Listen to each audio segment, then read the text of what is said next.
सुप्रभात मेरे प्यारे प्यारे नन्हे मुन्ने बच्चों। आज की कक्षा शुरू करूं? बच्चों, आपकी पाठ्य पुस्तिका में हम कौन सा पाठ पढ़ रहे थे? पाठ 4, अधिक बलवान कौन। लेकिन हमने तो वो कहानी आधी ही पढ़ी थी। चलिए, बाकी बची हुई आधी कहानी को हम आज पढ़ लेते हैं। पढ़ ले? चलिए, आपकी इजाज़त है तो पढ़ लेते हैं। अरे ये क्या, मुझे तो मेरे स्क्रीन पर ढेर सारे पीले रंग के बॉक्सेस दिख रहे हैं। आपको भी दिख रहे हैं क्या? अच्छा, कितने बॉक्सेस हैं बेटा, ज़रा गिन के बताइए तो मुझे जल्दी से।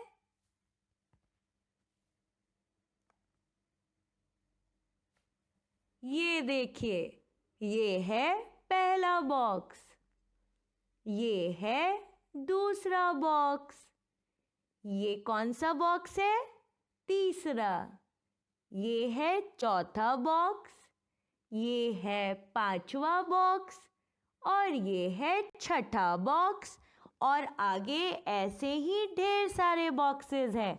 आप मुझे जल्दी से गिन के बता दीजिए तो कितने बॉक्सेस हैं यहाँ पर?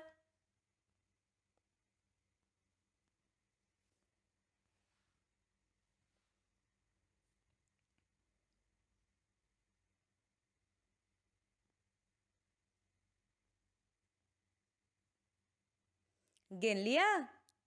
शाबाश। चलो, अब हम लोग देखते हैं कि इन बॉक्सेस के पीछे में आखिर क्या छुपा हुआ है। अरे, यहाँ तो बॉक्सेस के पीछे में शब्द छिपे हुए हैं। ये कौन सा शब्द है? हवा। अच्छा, इन बॉक्सेस के पीछे जो आधी बची हुई कहानी थी ना, उसके शब्द छिपे हैं।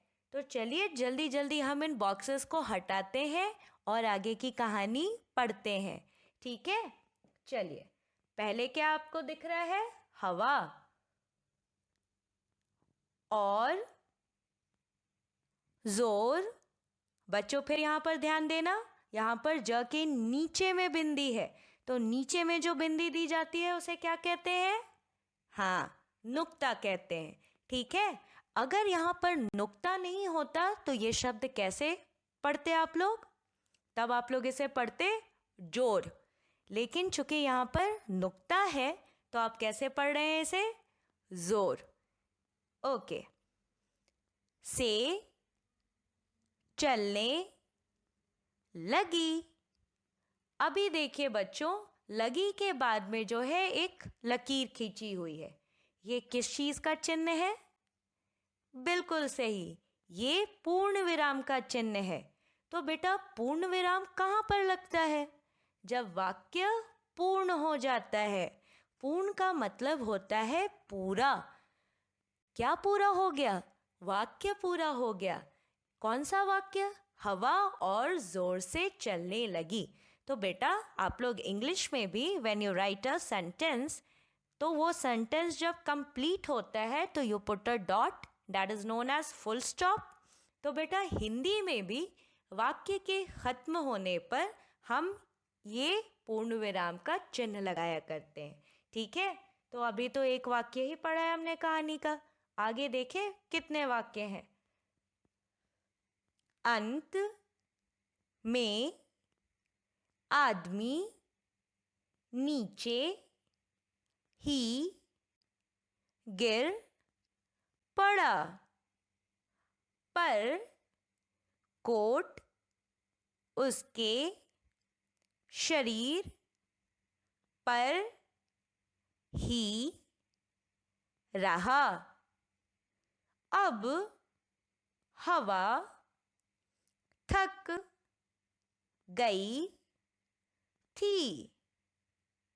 सूरज ने कहा, हवा, अब तुम मेरी ताकत देखो।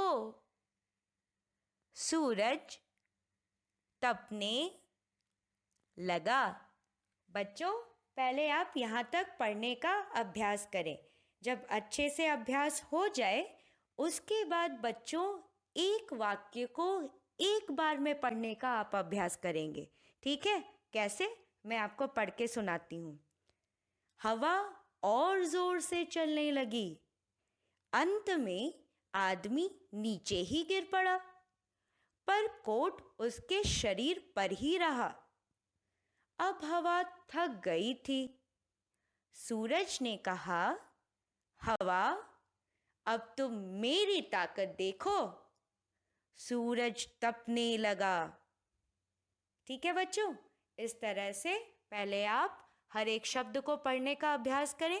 जब अच्छे से अभ्यास हो जाए तो कोशिश करें एक वाक्य को एक बार में पढ़ने का, ठीक है? चलिए पहले आप लोग इतना अभ्यास कर लीजिए। मैं आपको 5 से 10 मिनट का वक्त देती हूँ, उसके बाद जो है कहानी को आगे पढ़ेंगे।